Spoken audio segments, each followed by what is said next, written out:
역시 속국 마인드가 아직도 남아있네. 중국을 무시하는 소국의 오만. 대국인 중국의 인내를 시험하고 있어. 중국 소셜미디어에 쏟아지는 분노의 댓글들입니다. 500만 팔로워를 보유한 중국인 유학생. 리나오가 올린 밤섬 침입 제재 사건 영상 아래에서 벌어지고 있는 일이에요. 서울 한복판 작은 섬에서 철새 연구를 하려던 그가 한국 당국에 의해 벌금과 출입금지 처분을 받았다는 내용이었습니다. 리나오는 이를 대국 중국의 정당한 학술 활동을 소국이 방해한 사건으로 규정하며 강력 반발했어요. 같은 시각 영국에서는 BBC 생태학자 엘리엇 하트가 서울행 비행기에 몸을 맡기고 있었습니다. 그는 겨울 특집 다큐멘터리 촬영을 위해 한국을 찾는 길이었어요. 과연 한국의 엄격한 생태 보호 정책이 과학적 근거에 기반한 것일까요? 아니면 정치적 고려가 숨어 있는 것일까요? 대체 무슨 일인지 지금 바로 알아보겠습니다. 잠깐만요. 혹시 지금 어디서 듣고 계신가요? 구독과 좋아요 미리 눌러주시면 건강하고 행복한 기운 듬뿍 받으실 거예요. 저는 엘리엇 하트입니다. 영국에서 온 도시 생태학자예요. BBC 겨울 특집 다큐멘터리 도시의 겨울 살아있는 강들을 위해 서울에 왔습니다. 42세가 되도록 세계 각국의 도시 하천을 연구해왔지만 이번 서울행은 특별했어요. 12월의 어느 날 저녁 7시 뚝섬 한강공원에 도착했을 때의 충격을 잊을 수 없습니다. 이게 정말 100만 명이 모이는 축제라고. 제가 받은 브리핑 자료에는 이렇게 적혀 있었어요. 한강 겨울 페스티벌 12월 19일부터 31일까지 13일간 진행. 예상 방문객 100만 명. 지난 5년간 대형 사고 제로. 하지만 현장은 브리핑과 달랐습니다. 아니, 브리핑보다 더 놀라웠어요. 크리스마스 마켓 40여 개 부스가 일렬로 늘어서 있었습니다. LED 조명 터널이 반짝이고 연날리기 체험존에서 아이들이 웃고 있었어요. 사람들이 돗자리를 깔고 치킨과 맥주를 마시며 즐거워하고 있었습니다. 그런데 이상했어요. 소음이 거의 없었거든요. 런던에서 이 정도 규모의 야외 행사를 한다면 어떨까요? 최소 수백 명의 경비원과 수십 대의 경찰차가 필요할 거예요. 파리의 센 강변 축제도 마찬가지고요. 하지만 여기는 달랐습니다. 경찰은 몇 명 보이지 않았어요. 대신 머리 위로 드론들이 조용히 순찰하고 있었습니다. 저건 뭐 하는 거죠? 촬영 스태프에게 물어봤어요. 드론 순찰 시스템이래요. 응급 상황이 발생하면 3분 내에 구급차가 올 수 있다고 하네요. 저는 고개를 끄덕였지만 속으로는 의심했어요. 정말 드론만으로 이런 질서가 가능할까? 축제장을 걸어다니며 더 자세히 관찰했습니다. 가족들이 자연스럽게 줄을 서고 있었어요. 아무도 새치기하지 않았습니다. 쓰레기통 주변이 깨끗했어요. 술을 마시는 사람들이 있었지만 취객은 보이지 않았습니다. 이게 진짜 자발적인 질서일까? 저는 의문이 들었어요. 혹시 보이지 않는 통제가 있는 건 아닐까요? 그때 LED 드론쇼가 시작됐습니다. 2,000개의 빛점들이 하늘에서 움직이며 거대한 그림을 그렸어요.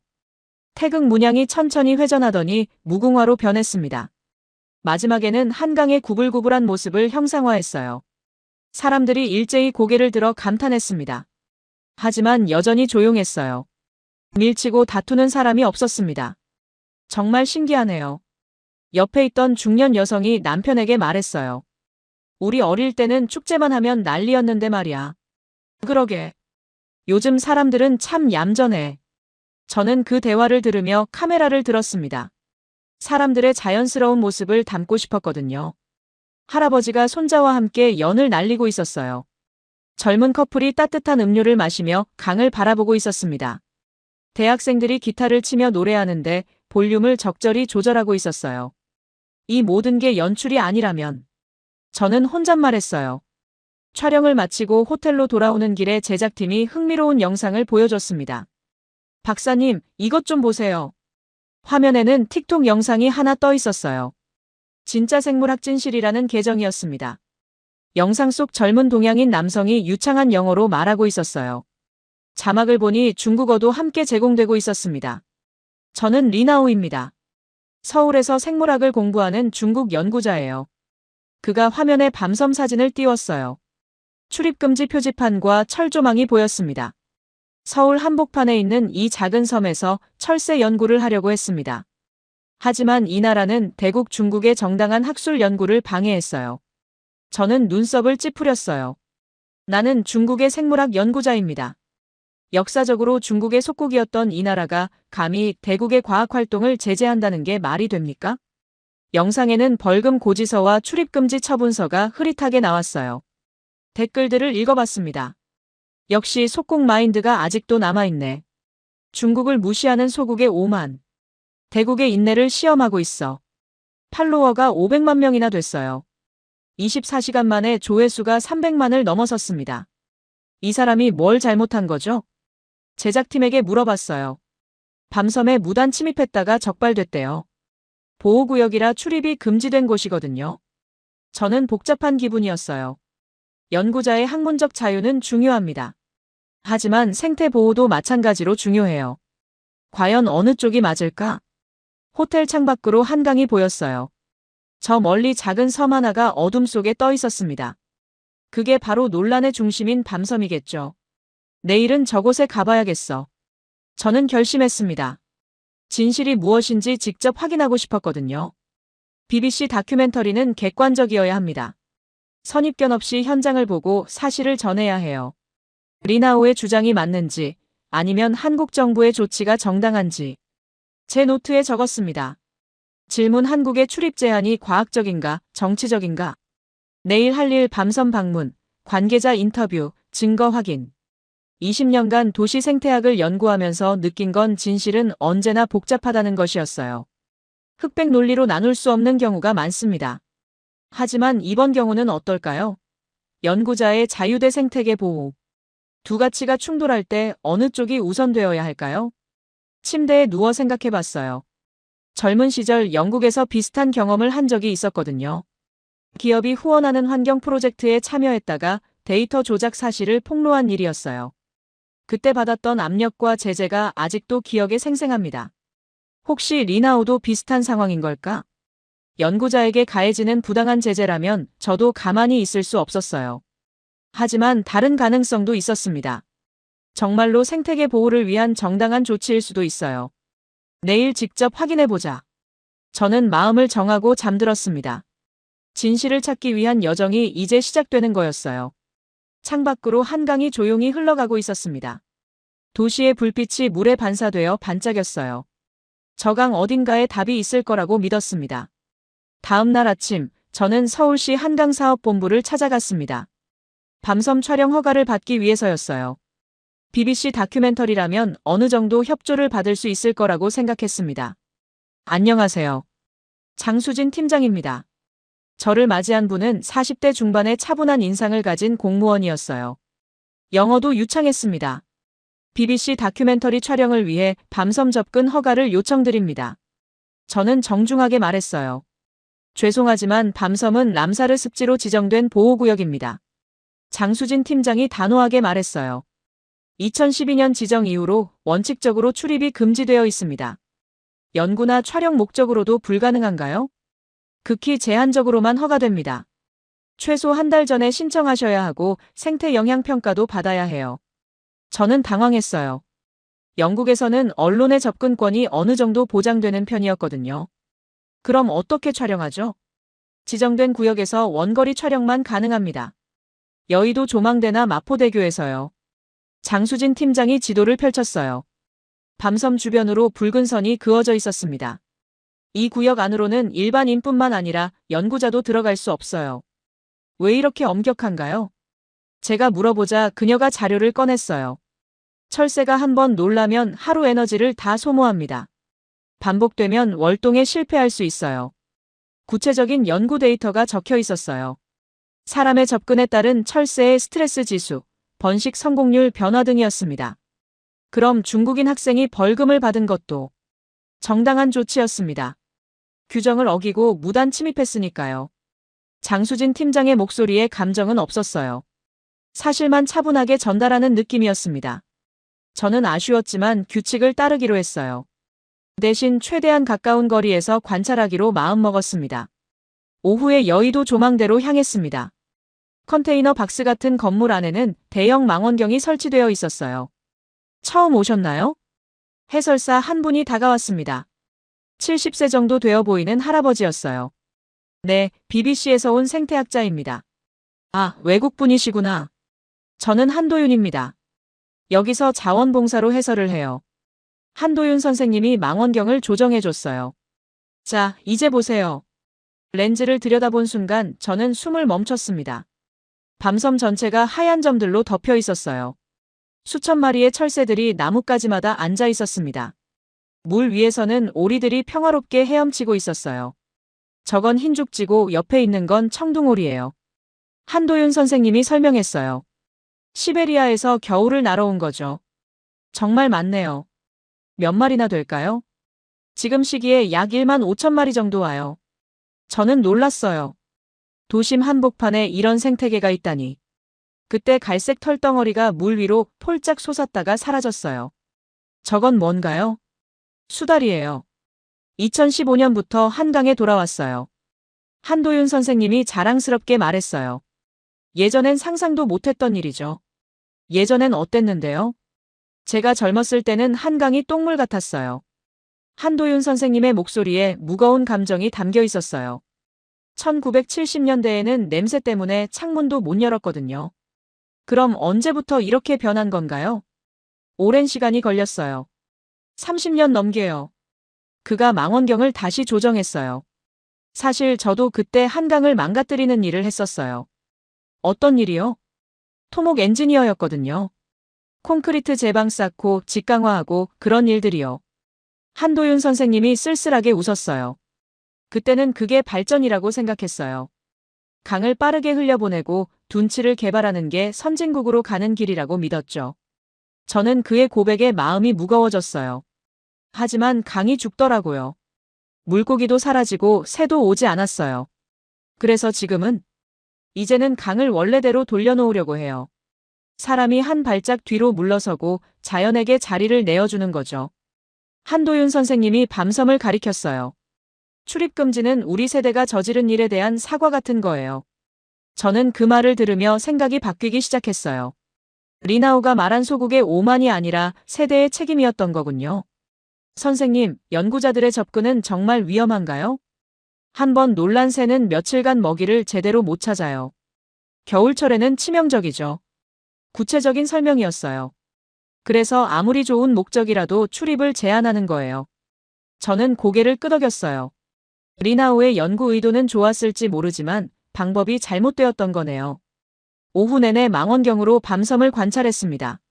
새들의 자연스러운 움직임, 평화로운 생태계의 모습을 담았어요. 돌아오는 길에 한도윤 선생님이 말했어요. 내일 철새학교가 있어요. 아이들과 함께 새 관찰 수업을 하거든요. 시간 되시면 참관해보세요. 좋습니다. 꼭 가보겠어요. 호텔로 돌아와 오늘 촬영한 영상을 정리했습니다. 리나우의 틱톡 영상도 다시 봤어요. 같은 장소를 보고도 이렇게 다른 해석이 나올 수 있다니. 저는 점점 리나우의 주장이 일방적이라는 생각이 들었어요. 제 노트에 적었습니다. 출입 제한은 생태보호, 정치적 통제가 아닌 밤섬은 역사적 책임으로 만들어진 보호구역. 창밖으로 밤섬이 보였어요. 어둠 속에서도 새들이 평화롭게 쉬고 있을 거였습니다. 내일은 더 깊이 알아봐야겠어. 저는 잠들기 전에 리나우의 최신 영상을 확인했어요. 또 다른 비판 영상을 올렸더군요. 서구학자들도 한국의 과도한 통제를 지적하고 있습니다. 그런데 이상했어요. 제가 누군가와 인터뷰한 적이 없는데 말이에요. 뭔가 이상하다. 저는 의심을 품고 잠들었습니다. 셋째 날, 저는 리나우를 직접 만나기로 했습니다. 그가 먼저 연락을 해왔거든요. BBC 생태학자님과 진솔한 대화를 나누고 싶다는 메시지와 함께요. 약속 장소는 강남 근처 카페였어요. 가는 길에 저는 그의 채널을 더 자세히 살펴봤습니다. 리나우, 26세. 중국 베이징 출신, 서울 소재 대학 생물학과 석사과정. 팔로워 500만의 틱톡 인플루언서였어요. 그의 콘텐츠는 일관됐습니다. 한국의 실체 폭로라는 테마로 거의 매일 영상을 올렸어요. 중국의 우월성과 한국의 열등성을 대비시키는 내용들이었습니다. 안녕하세요, 엘리엇 박사님. 리나우는 예상보다 단정한 청년이었어요. 깔끔한 셔츠에 정장 바지, 영어도 거의 원어민 수준이었습니다. 한국어도 유창하시죠? 4년 동안 살면서 많은 걸 배웠거든요. 특히 한국이 어떤 나라인지 말이에요. 그가 바로 본론으로 들어갔어요. 박사님도 밤섬에 들어가려다 제재받으셨죠? 제재까지는 아니었고 규정상 출입이 안 된다는 설명을 들었어요. 그게 바로 이 나라의 문제예요. 리나오가 노트북을 꺼냈습니다. 중국에서는 연구자에게 이런 제재를 가하지 않아요. 학문의 자유를 존중하거든요. 그가 화면에 자료를 띄웠어요. 중국의 자연보호구역 연구허가 절차였습니다. 보세요. 우리는 며칠 내에 허가가 나와요. 하지만 여기는 한 달씩 걸린다고 하잖아요. 생태계 보호를 위해서는 신중해야 하는 거 아닌가요? 제가 물어보자 리나오가 고개를 저었어요. 그건 핑계예요. 진짜 이유는 따로 있어요. 어떤 이유인데요? 대국의 연구를 막고 싶은 거예요. 중국이 이 지역에서 영향력을 키우는 걸 견제하려는 거죠. 리나오의 목소리에 확신이 가득했어요. 역사적으로 한국은 중국의 속국이었어요. 그런데 지금은 서구 세력과 손을 잡고 대국을 견제하고 있어요. 저는 그의 논리에 놀랐어요. 생태 문제를 정치적 문제로 해석하고 있었거든요. 하지만 제가 본 바로는 진짜 생태 보호가 목적인 것 같던데요. 박사님도 속고 있는 거예요. 겉으로는 환경 보호라고 하지만 실제로는 정치적 계산이에요. 리나오가 또 다른 영상을 틀었습니다. 제가 어제 장수진 팀장과 대화하는 모습이 멀리서 촬영된 영상이었어요. 저걸 언제 찍은 거죠? 공개된 장소니까 촬영할 권리가 있죠. 그런데 박사님 표정을 보세요. 뭔가 석연치 않다는 표정이잖아요. 정말로 제가 고개를 갸우뚱하는 모습이 찍혀 있었어요. 이걸 어떻게 사용하실 건가요? 진실을 알리는데 사용할 거예요. 리나오가 핸드폰을 보여줬어요. 실시간으로 댓글이 올라오고 있었습니다. 대국의 과학을 막는 소국 속국 마인드가 아직도 남아있네. 서구학자도 의문을 표했다. 저는 불편했어요. 제 모습이 동의 없이 정치적 선전에 이용되고 있었거든요. 박사님도 학문의 자유를 중요하게 생각하시죠? 물론입니다. 하지만 생태계 보호도 마찬가지로 중요해요. 그럼 어느 쪽이 더 우선인가요? 리나오가 날카롭게 물었어요. 저는 잠시 고민했습니다. 둘 다 중요한 가치였거든요. 상황에 따라 다를 것 같아요. 하지만 철새의 생존이 위험하다면 바로 그거예요. 리나오가 흥분하며 말했어요. 박사님도 의문을 가지고 계시잖아요. 이런 과도한 제재가 정당한지 말이에요. 그가 제 말을 자신에게 유리하게 해석하고 있었어요. 카페를 나오면서 저는 불쾌했습니다. 진솔한 대화를 원한다고 해놓고는 정치적 선전에 이용하려는 의도가 뻔했거든요. 호텔로 돌아와서 리나오의 새 영상이 올라온 걸 확인했습니다. 제목은 영국 생태학자도 인정한 한국의 과도한 통제였어요. 영상을 보니 제가 고개를 갸우뚱하는 장면과 함께 리나오의 내레이션이 나왔어요. 보시다시피 서구의 생태학자도 한국의 조치에 의문을 표하고 있습니다. 그리고 제가 상황에 따라 다를 것 같아요 라고 말한 부분만 잘라서 사용했어요. 앞뒤 맥락은 모두 제거된 채로요. 저는 분노했습니다. 제 말이 완전히 왜곡되어 사용되고 있었거든요. 즉시 리나오에게 연락했어요. 제 동의 없이 영상을 사용하지 마세요. 공개된 장소에서 찍은 영상이니까 문제 없어요. 진실을 알리는 일이잖아요. 하지만 제 말이 왜곡됐어요. 왜곡이 아니라 편집이에요. 핵심만 추린 거죠.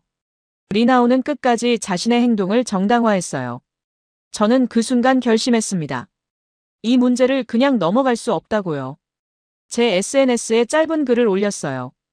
제 인터뷰나 발언이 왜곡되어 사용되고 있습니다. 제가 진짜 하고 싶은 말은 따로 있습니다. 그리고 90초짜리 영상을 제작하기 시작했어요. 제 진짜 생각을 전하는 영상을요. 배경음악도 화려한 편집도 없었습니다. 그냥 제가 본 것을 보여주는 영상이었어요. 밤섬의 철새들. 한도윤 선생님의 진심 어린 고백. 장수진 팀장의 차분한 설명. 마지막 10초에 제 목소리를 넣었어요. 이 도시는 강과 새를 위해 한 발짝 물러서기로 결정했습니다. 저는 이제 그 결정을 지지합니다. 영상을 올리자 반응이 즉각 나타났어요. 리나오 지지자들의 비난도 있었지만 더 많은 사람들이 제 영상을 지지했습니다. 이게 진짜 과학자의 태도다. 사실만 보여주는 게 더 설득력 있어. 정치적 선동보다 현장이 중요해. 그날 밤 리나오가 또 다른 영상을 올렸어요. 저를 비판하는 내용이었습니다. 서구학자가 압력에 굴복했습니다. 소국의 로비와 서구의 정치적 계산이 작동한 거예요. 하지만 이번엔 댓글 반응이 달랐어요. 사람들이 리나오의 과도한 정치화를 비판하기 시작했거든요. 생태 이야기인데 왜 갑자기 속국 타령? 대국 소국하지 말고 새 이야기나 해라. 너무 정치적이야. 저는 만족했어요. 진실이 조금씩 사람들에게 전해지고 있었거든요. 넷째 날 아침 한도윤 선생님의 철새학교에 참석했습니다. 여의도 생태공원에 20여 가족이 모였어요. 초등학생들과 부모, 할아버지, 할머니들이 함께 온 3세대 가족들이었습니다. 여러분, 저기 보이는 밤섬에 지금 몇 마리의 새가 살고 있을까요? 한도윤 선생님이 손으로 가리키며 물었어요. 1000마리요? 10,000마리요? 아이들이 저마다 답을 외쳤습니다. 정답은 약 1만 5천 마리예요. 겨울철에만 이렇게 많이 와요. 와, 정말 많네요. 한 아이가 감탄했어요. 그런데 할아버지가 어릴 때는 새가 한 마리도 없었어요. 아이들이 의외라는 표정을 지었어요. 왜요? 한강이 더러웠거든요. 한도윤 선생님이 오래된 사진을 보여줬어요. 갈색 똥물 같은 한강 사진이었습니다. 아이들이 의학하며 코를 찡그렸어요. 1970년대까지만 해도 이랬어요. 냄새 때문에 창문도 못 열었죠. 한 아이가 손을 들고 물었어요. 누가 더럽게 만든 거예요? 한도윤 선생님이 잠깐 멈췄어요. 그리고 조용히 대답했습니다. 할아버지들이요. 아이들이 웅성거렸어요. 저도 그때 한강을 더럽게 만드는 일을 했어요. 한도윤 선생님의 목소리가 무거워졌어요.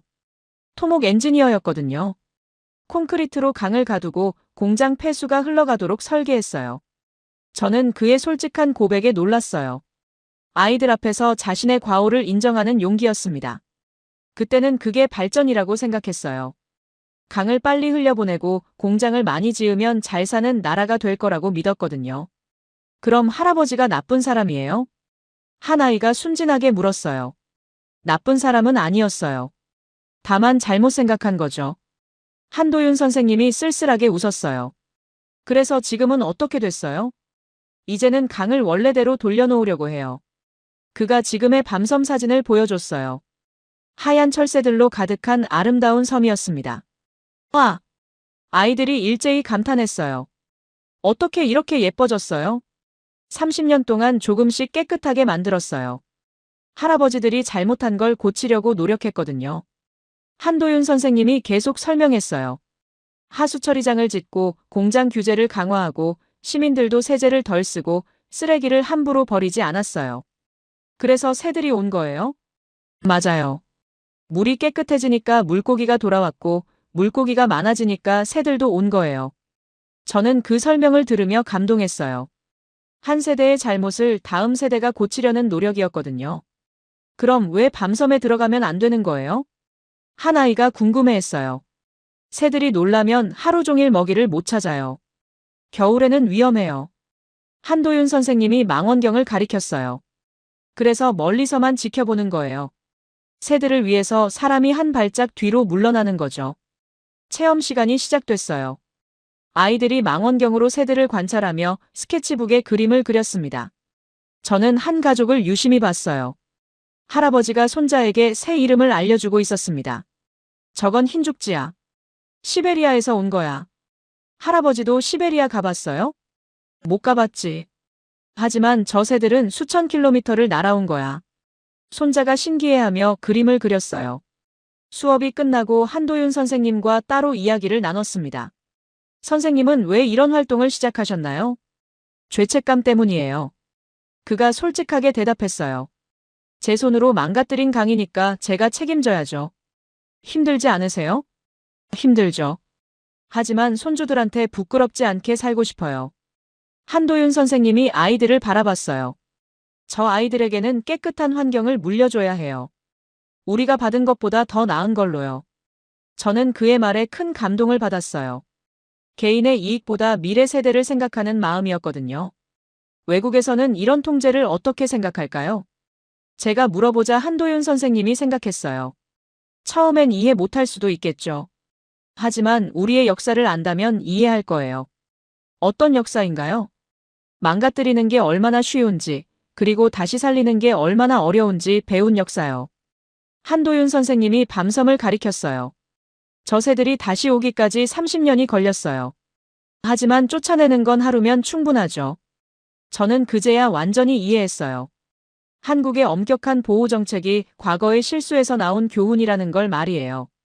리나우 같은 연구자는 어떻게 생각하세요? 안타깝죠. 좋은 의도인 건 알지만 방법이 틀렸어요. 한도윤 선생님이 한숨을 쉬었어요. 연구는 필요해요. 하지만 새들의 안전을 해치면서까지 할 필요는 없죠. 그럼 어떻게 해야 할까요? 정식 절차를 밟으면 돼요. 시간이 좀 걸리지만 안전하게 연구할 수 있어요. 저는 고개를 끄덕였어요. 리나우의 문제는 무단 침입이었지, 연구 자체가 문제는 아니었던 거죠. 오후에 호텔로 돌아와 오늘의 경험을 정리했어요. 한도윤 선생님의 고백이 계속 머릿속에 맴돌았습니다. 제 노트에 적었습니다. 출입 통제는 권력이 아니라 책임감에서 나온 것. 한국의 환경정책은 과거 실수에 대한 반성. 그날 밤 리나우의 새 영상을 확인했어요. 저를 계속 비판하는 내용이었습니다. 서구학자가 소국의 압력에 굴복했다는 제목이었어요. 하지만 댓글 반응은 예전과 달랐어요. 사람들이 그의 정치적 선동에 피로감을 느끼기 시작했거든요.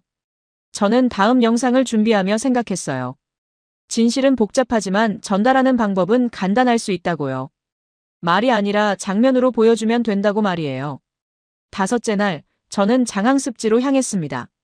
한도윤 선생님이 진짜 야생을 보고 싶으면 거기로 가라고 추천해 주셨거든요. DMZ 근처에 있어서 사람의 손이 거의 닿지 않은 곳이라고 했어요. 새벽 6시 서울에서 차로 2시간을 달려 도착한 곳은 정말 다른 세계였습니다. 검문소를 통과할 때부터 긴장감이 느껴졌어요. 출입 목적이 뭔가요? 군인이 신분증을 확인하며 물었어요. BBC 다큐멘터리 촬영입니다.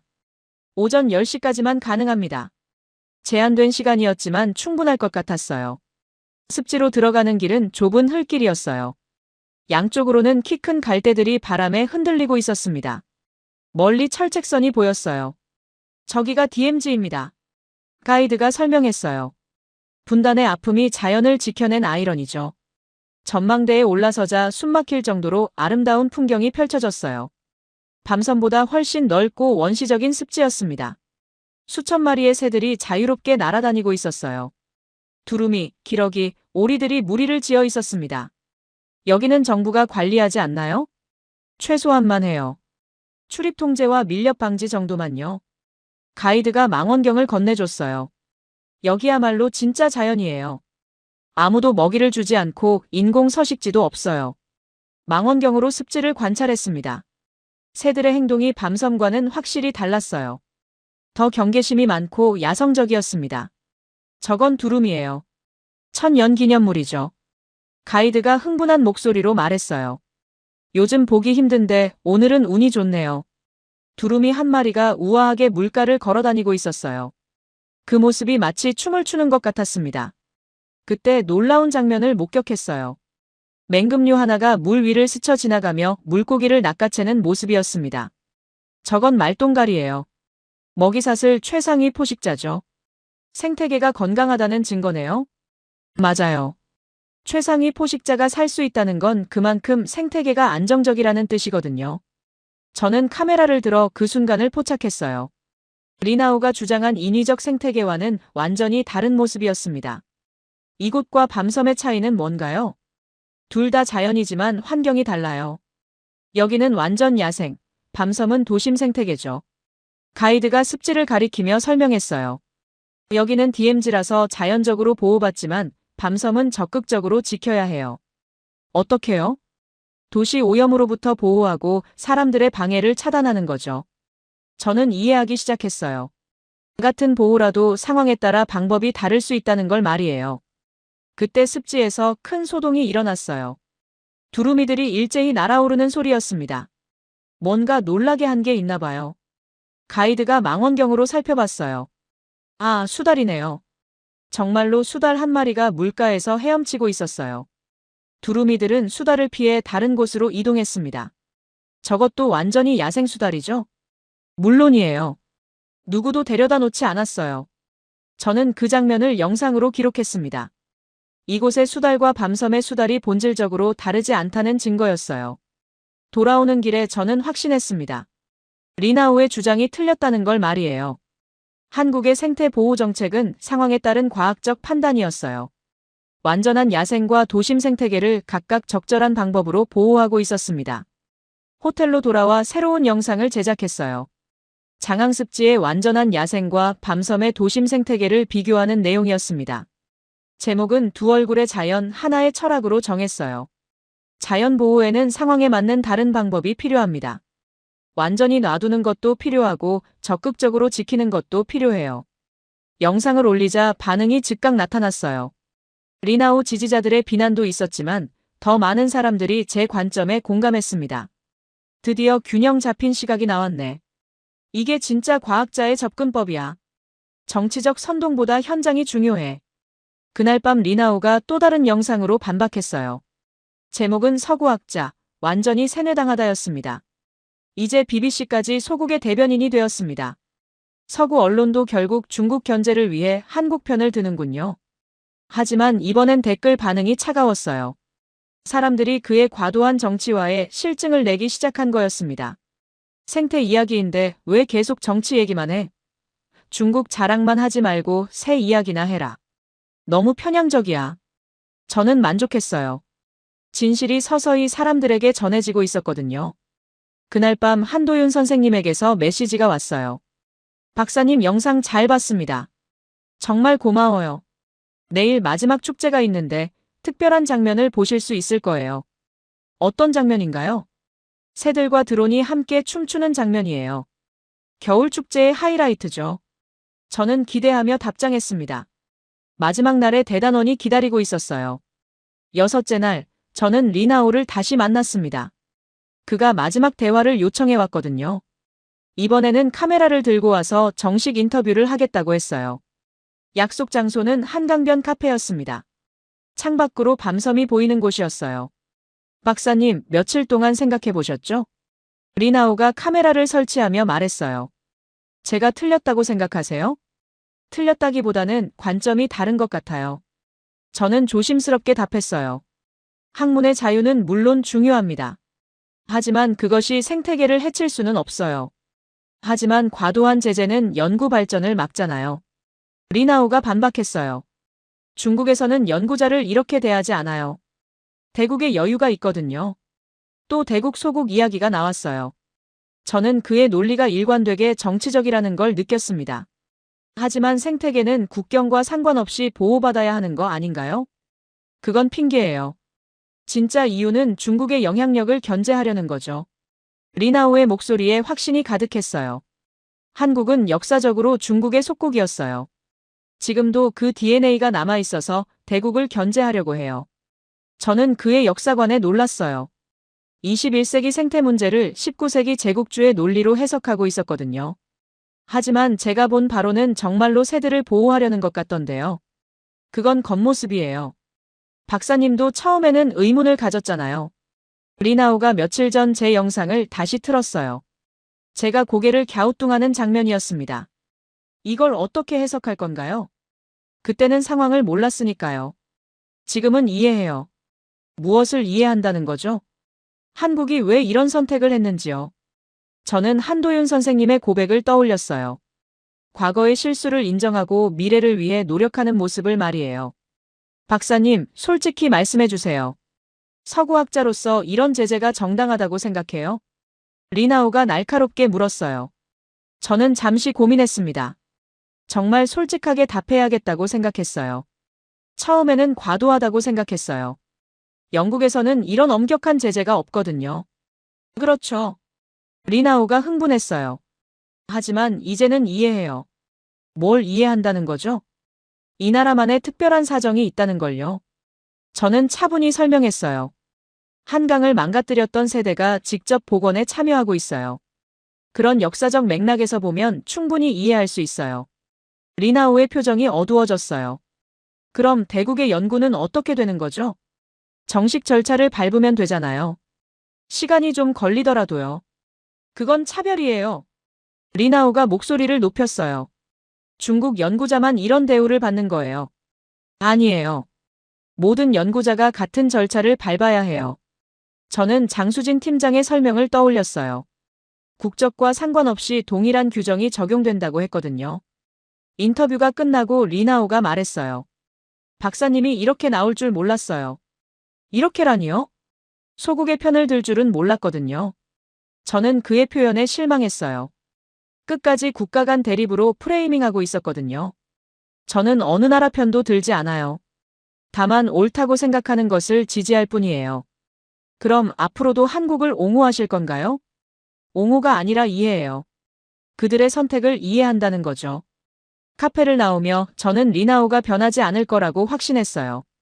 그는 자신의 프레임에 갇혀 있었거든요. 그날 저녁 리나오의 새 영상이 올라왔습니다. 제목은 서구학자의 완전한 굴복이었어요. 제 인터뷰 중 일부만 편집해서 사용했더군요. 처음에는 과도하다고 생각했다는 부분만 강조하고 나머지는 모두 잘라냈어요. 댓글들을 봤습니다. 역시 압력에 굴복했네. 서구도 결국 중국 견제에 동참. 소국의 로비가 통했구만. 하지만 다른 목소리도 많아졌어요. 왜 뒷부분은 안 보여주지? 편집이 너무 일방적이야. 전체 인터뷰를 보고 싶어. 저는 즉시 반박 영상을 제작했어요. 전체 인터뷰를 공개하는 영상이었습니다. 제 말이 왜곡되어 사용되고 있습니다. 전체 맥락을 들어보시고 판단해주세요. 영상을 올리자 반응이 폭발적이었어요. 사람들이 리나오의 편집 방식에 분노하기 시작한 거였습니다. 이건 언론 조작이야. 악의적 편집의 전형. 전체를 들어보니 완전히 다르네. 리나오의 신뢰도가 급격히 떨어지기 시작했어요. 팔로워들조차 그의 방식에 의문을 표하기 시작했거든요. 그날 밤 저는 내일의 마지막 촬영을 준비하며 생각했어요. 진실은 편집할 수 없다고요. 현실은 언제나 왜곡을 이긴다고 말이에요. 마지막 날 저녁 한강 겨울 페스티벌의 대단원이 시작됐습니다. 오후 6시부터 사람들이 모이기 시작했어요. 첫날보다 훨씬 많은 인파였습니다. 주말이라 그런지 온 가족이 함께 온 사람들이 많았어요. 한도윤 선생님도 딸과 손자들과 함께 왔습니다.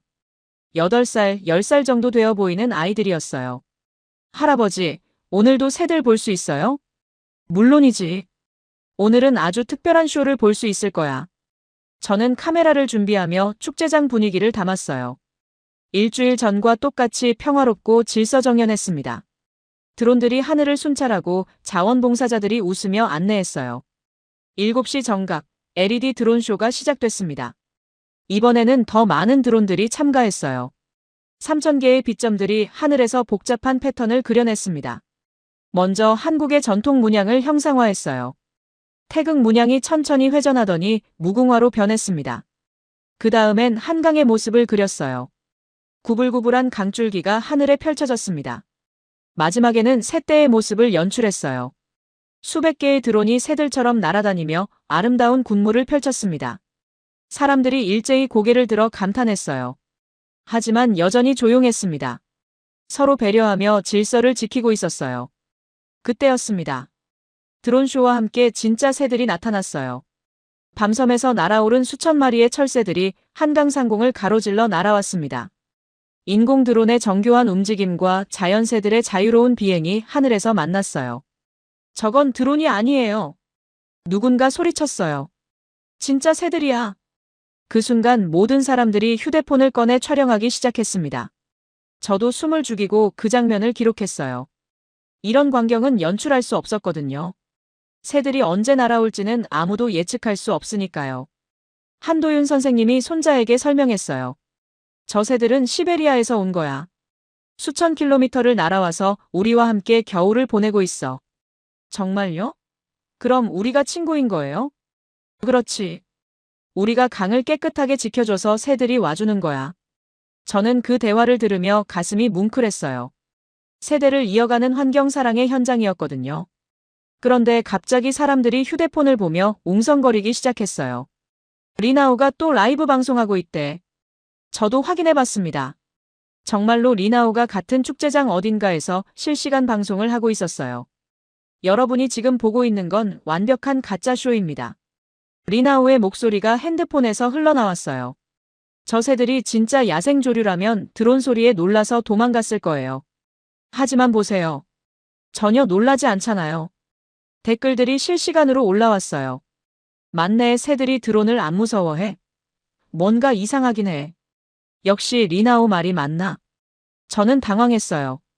분명히 진짜 새들이었는데 사람들이 의심하기 시작한 거였습니다.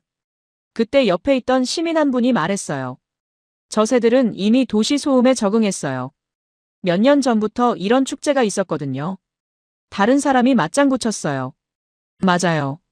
서울 새들은 자동차 소리, 지하철 소리에도 익숙해져 있어요. 저는 그제야 깨달았어요.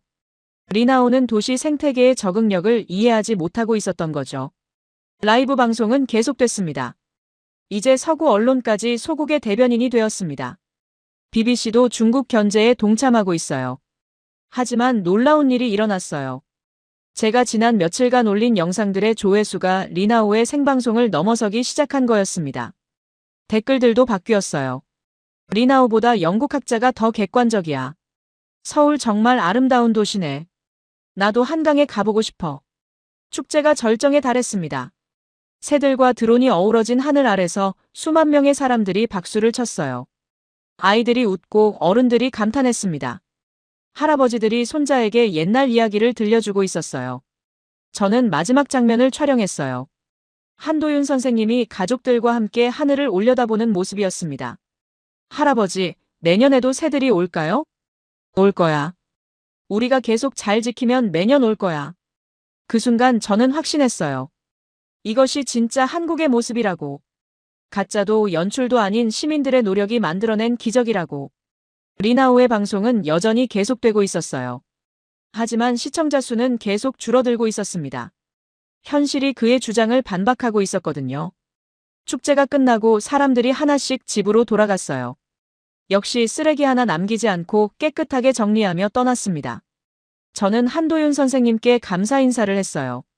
선생님, 일주일 동안 정말 감사했어요.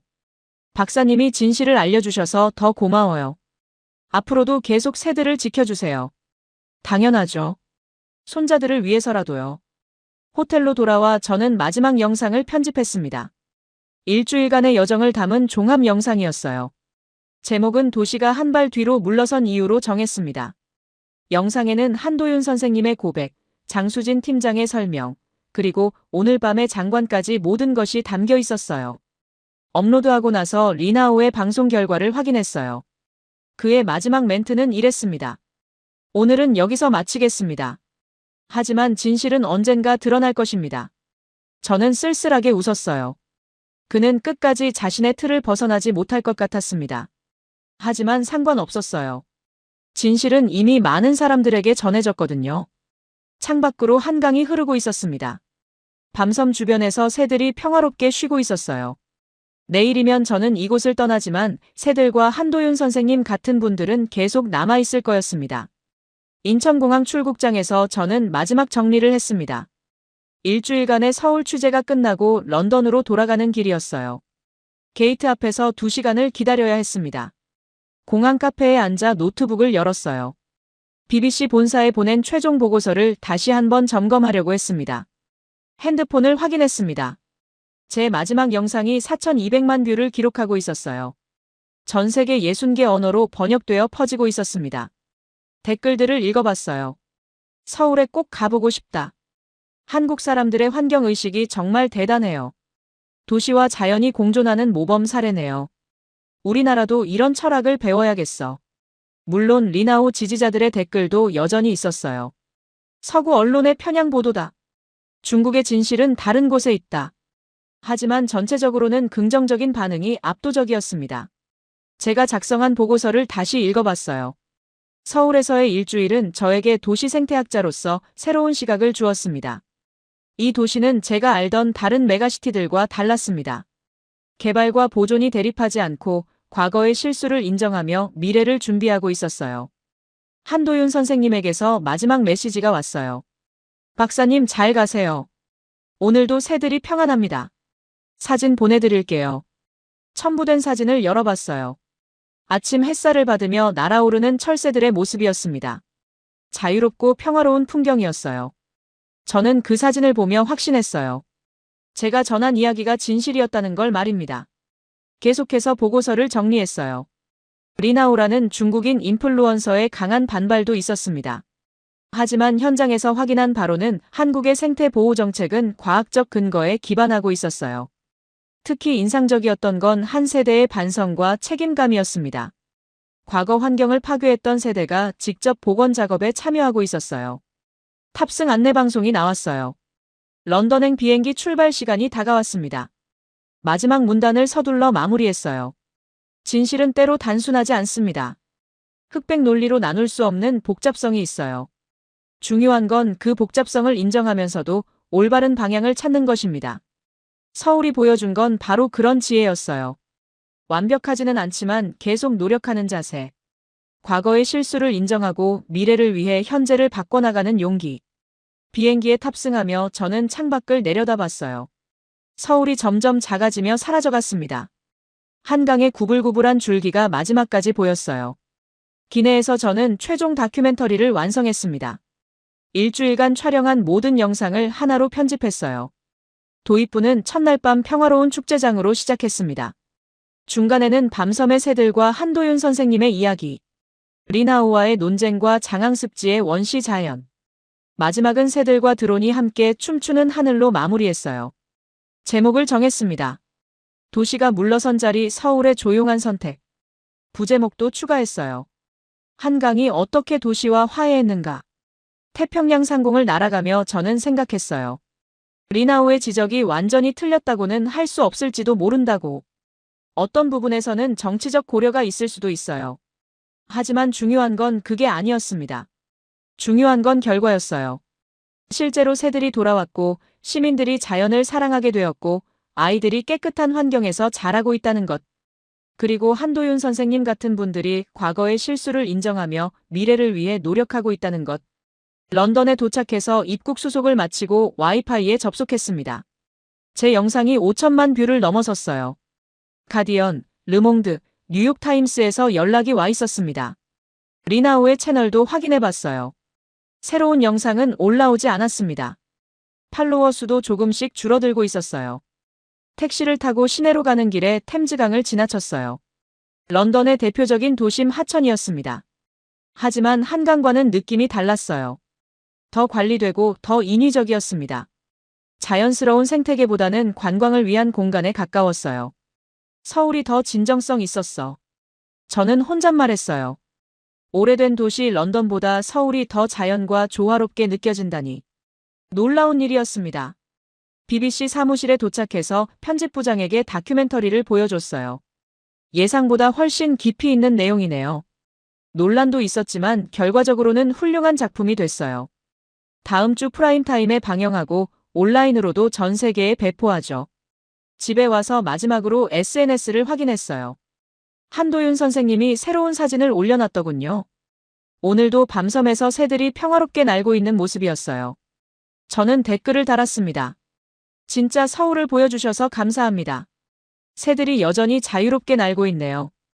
그리고 제 SNS에 마지막 글을 올렸어요. 진짜 기적은 시끄럽지 않습니다. 조용히, 꾸준히 매일 계속되는 것이죠. 서울에서 그런 기적을 목격했습니다.